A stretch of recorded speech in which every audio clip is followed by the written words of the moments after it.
এই মুহূর্তে চোখ রাখতে হচ্ছে যে ব্রেকিং নিউজের দিকে। শাহজাহান বাহিনীর নতুন কুকীর্তি ফাঁস, তদন্তে নেমে ইডির হাতে চাঞ্চল্যকর তথ্য। ভয় দেখিয়ে হুমকি দিয়ে জমি দখলের অভিযোগ। কম দামে জমি বিক্রি করতে বাধ্য করত শাহজাহান বাহিনী। 20 লাখের জমি 3 থেকে 4 লাখে বিক্রির জন্য চাপ দেওয়া হতো, আর জমি না দিলেই বাড়ি এসে খুনের হুমকি দিত শাহজাহান বাহিনী। চাঞ্চল্যকর তথ্য ইডির হাতে, তদন্তে নেমে একের পর এক কুকীর্তি ফাঁস শাহজাহান বাহিনীর এবার নতুন কুকীর্তি। ভয় দেখিয়ে হুমকি দিয়ে জমি দখলের অভিযোগ। আমরা কথা বলবো আমাদের প্রতিনিধি সৈকতের সঙ্গে। সৈকত, 20 লাখের জমি 3 থেকে 4 লাখে বিক্রির জন্য চাপ, এ তো রীতিমতন গাজোয়ারি।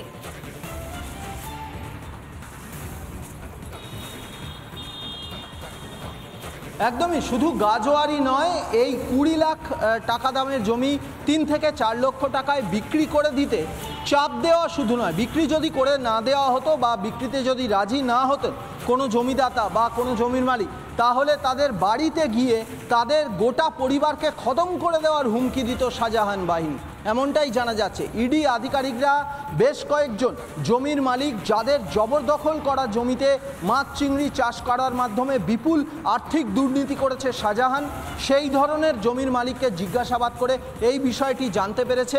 প্রথমে সেই জমির মালিক, চিহ্নিত করা জমির মালিকদের বাড়িতে যাওয়া হতো, জমি নেওয়ার কথা বলা হতো এবং যখনই দামের বিষয় আসতো তখনই কিন্তু জলের দরে জমি ছেড়ে দেওয়ার জন্য চাপ দেওয়া হতো, প্রেশারাইজড করা হতো।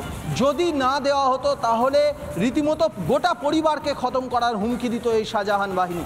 এই মুহূর্তে শাহজাহান জেলবন্দি এবং যে সকল জমিদাতারা এই কনফেস করেছে, এইগুলো স্বীকার করেছে, তাদের মাধ্যমে এই বিষয়ে আরও বেশ কিছু ইনফরমেশান কালেক্ট করছে ইডি আধিকারিকরা।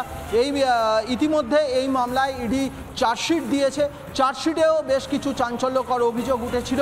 তারপরে তদন্ত যত এগোচ্ছে, এই শাহজাহান বাহিনীর জমি জবরদখল করার যে প্রসেস, সেই প্রসেসগুলো নিয়ে চাঞ্চল্যকর ইনফরমেশন পাচ্ছেন তদন্তকারীরা।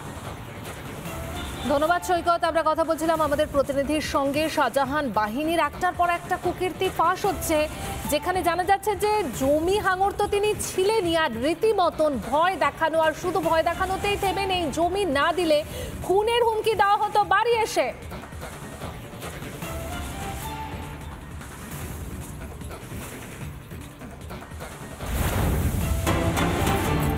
আরও একটি ব্রেকিং নিউজের দিকে নজর রাখবো। রেশন দুর্নীতিতে জোরালো টলিউড যোগ।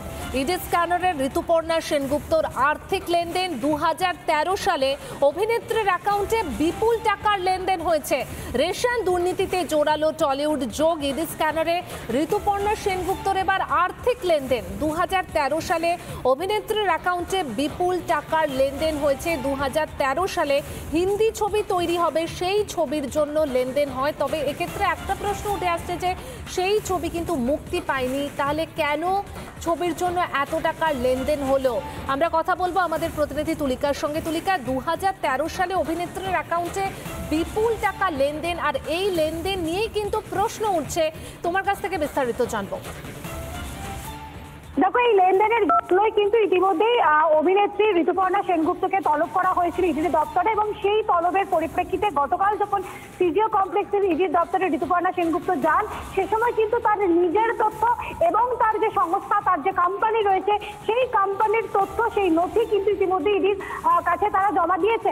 এবং যেটা জানা যাচ্ছে যে 2013 সালে 60 লক্ষ টাকা অভিজিৎ দাস নামে এক ব্যক্তির কাছ থেকে ঋতুপর্ণা সেনগুপ্তের যে কোম্পানি রয়েছে, সেই কোম্পানিতে ট্রান্সফার করা হয়েছিল। তার অন্যতম কারণ একটি হিন্দি ছবির দখলির জন্যই কিন্তু এই টাকাটাকে দেওয়া হয়েছিল। কিন্তু 2015 সালে প্রায় 20 লক্ষ টাকা ঋতুপর্ণা সেনগুপ্ত তিনি কিন্তু ফিরিয়ে দিয়েছিলেন। কিন্তু এই যে 40 লক্ষ টাকা তাহলে কোথায় গেল, প্রথম প্রশ্ন। এবং দ্বিতীয় প্রশ্ন, যে হিন্দি ছবি তৈরি করা হয়েছিল, সেই হিন্দি ছবি কিন্তু কোনো এক অজ্ঞাত কারণে মুক্তি পায়নি। সুতরাং এই গোটা ঘটনা একদিকে যেরকম তদন্ত করছে, এবং যেক্ষেত্রে এই ঋতুপর্ণা সেনগুপ্ত যে নথি পেশ করেছে বা যে নথি ইডির কাছে সাবমিট করেছে, সেটাও কিন্তু এই মুহূর্তে খতিয়ে দেখার চেষ্টা করা হচ্ছে। এবং এই যে অভিজিৎ দাস, যার অ্যাকাউন্ট থেকে মূলত ঋতুপর্ণা সেনগুপ্তের সংস্থার অ্যাকাউন্টে ট্রান্সফার করা হয়েছিল, এই অভিজিৎ দাস এই সময় ব্যবসায়ী নামে পরিচয় দিলেও কিন্তু প্রাক্তন যে খাদ্যমন্ত্রী জ্যোতিপ্রিয় মল্লিকের অত্যন্ত ঘনিষ্ঠ একজন ব্যক্তি এই অভিজিৎ দাস। ঘনিষ্ঠ একজন ব্যক্তি এই অভিজিৎ দাস। সুতরাং তার যেরকম একদিকে তথ্য, তার যেরকম একদিকে ব্যাংক অ্যাকাউন্ট, তার সঙ্গে ঋতুপর্ণা সেনগুপ্তের যে তথ্য ইতিমধ্যেই তিনি পেশ করেছেন ইডির কাছে, সেই সমস্ত কিছুই কিন্তু এই মুহূর্তে খতিয়ে দেখছেন ইডির তদন্তকারীরা। তুলিকা, বোঝাই যাচ্ছে যে সময়ের সঙ্গে সঙ্গে হয়তো পরিষ্কার হবে যে 2013 সালে অভিনেত্রীর অ্যাকাউন্টে বিপুল টাকার লেনদেন কেন হয়েছিল। ধন্যবাদ তোমাকে।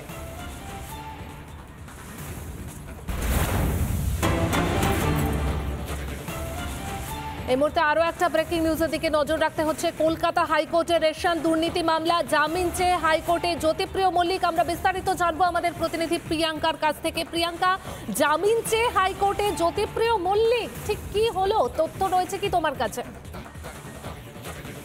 একেবারেই পায়েল, দেখো, রেশন দুর্নীতি মামলায় এবার জামিন চেয়ে কলকাতা হাইকোর্টের দ্বারস্থ হয়েছেন রাজ্যের প্রাক্তন মন্ত্রী জ্যোতিপ্রিয় মল্লিক। আজ এই মামলার শুনানি ছিল কলকাতা হাইকোর্টে এবং সেই শুনানিতে জামিনের বিরোধিতা করা হয় ইডির তরফ থেকে। সময় চাওয়া হয়েছে ইডির তরফ থেকে।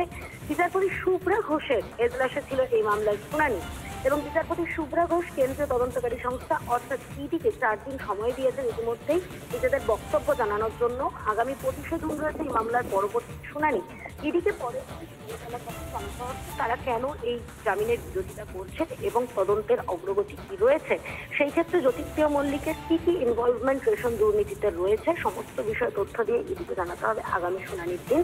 এবং 25শে জুন আগামী শুনানির দিন এই মামলায় কি উঠে আসে সেদিকে অবশ্যই নজর রাখতে হবে। ধন্যবাদ প্রিয়াঙ্কা। আমরা কথা বলছিলাম প্রতিনিধি প্রিয়াঙ্কা রায়ের সঙ্গে। কলকাতা হাইকোর্টের রেশন দুর্নীতি মামলা, জামিন চেয়ে হাইকোর্টে জ্যোতিপ্রিয় মল্লিক। শুনানিতে জামিনের বিরোধিতা করে সময় চাইল ইডি।